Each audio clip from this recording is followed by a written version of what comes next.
I'm Chris Dowling. I'm the Technical Services Manager for Back Paddock Company. We're a support company in agriculture, providing training software with a large emphasis on paddock planning and crop nutrition, soil fertility. So yeah, we were involved in a number since the mid-90s of GRDC projects, particularly the ones that relate to crop nutrition. That includes the current more profit from crop nutrition in developing some of the training products, such as the Better Fertiliser Decisions interrogator. And that's a product that we're involved in the training.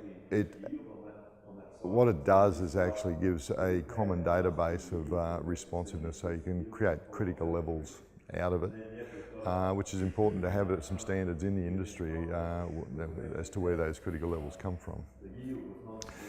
Just thinking about this season, there's a couple of issues that farmers are going to face coming into the winter crop this year, and probably the one that's I suppose going to take the most thinking through is the lack of summer rainfall we've had in the north in particular, but in comparison to other summers we've had in the south, the impact that's going to have on the nitrogen cycle and the release of nitrogen from the soil. And if people have been relying on soil testing to get an idea of the types of rates or strategies they might use, this one's going to be a little bit different to others in that under the current conditions, none of the nitrogen you'd expect to come out over summer has currently been released, which means you're probably going to overestimate what's required because we haven't seen the nitrogen come into the soil yet that we normally get for free from the organic matter.